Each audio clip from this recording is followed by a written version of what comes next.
Alors, l'appellation actuelle du village de Trévidel n'est pas très vieille, parce que dans les documents notariés, on trouve Trévidel, avec un H.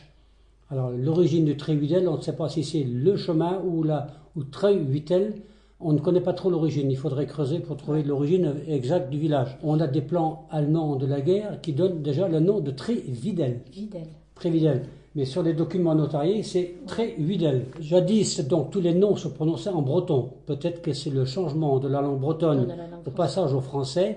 Pour une question de phonétique, on a changé le H en V. Ça représentait combien d'habitants, Trévidel, Tré- dans les années 50, 60 Oh, 70-80 personnes 70 80 personnes. Après, donc, on a été le village, quand j'ai quitté, il y avait 130 âmes au village de Trévidel, hein, dans le village. Hein. Maintenant, il y a davantage, parce qu'il y a des jeunes familles qui sont arrivées. Ouais.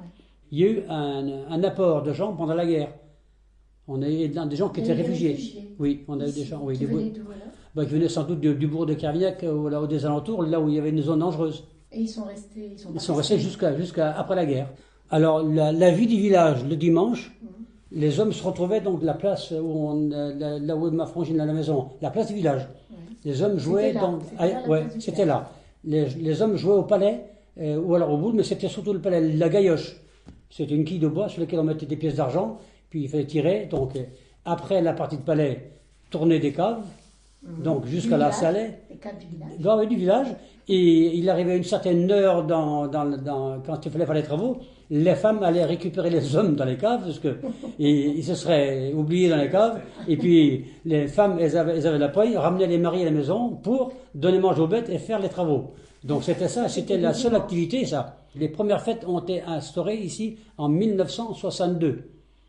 Donc avant, il y avait donc il y avait des marchands de bibelots qui venaient. On voyait des marchands de sifflets, des marchands de jouets, il y avait des camelots qui venaient autour de la chapelle, qui venaient d'eux-mêmes, mais ils faisaient eux toutes les fêtes. En 62, une employée d'Henri Jobiou, avec deux de mes sœurs, ont dit tiens, si on faisait quelque chose à Trévidel pour la fête.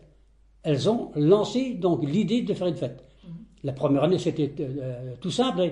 Il y avait un jeu de boules, un jeu de palais, dont 3 fois rien.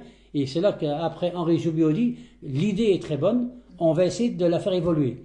Et c'est là qu'après, autour de la chapelle, s'est monté progressivement une fête où on a fait venir un tas de choses. Il y a eu d'abord l'apéritif, il y a eu des casse-croûtes, il y a eu des gâteaux. Elle était organisée. Elle était organisée. Et au fil des années, donc, ça allait donc crescendo. Je dis, on a fait jusqu'à 510 repas. Mais c'était tout un cérémonial. La fête se préparait donc à partir du mercredi, avant la fête, les gens étaient ensemble, regroupés. Alors c'était dans un verre La ici, fête, à c'était casse-croûte, le dimanche. le dimanche. Toujours le deuxième dimanche d'août.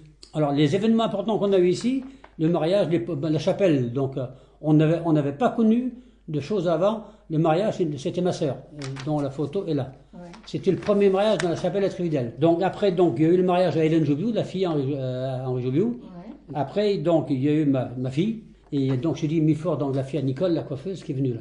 Non, il y a eu 4 mariages donc là. Après, en noces d'or, les noces d'or, mes parents. Et Henri Cavarec.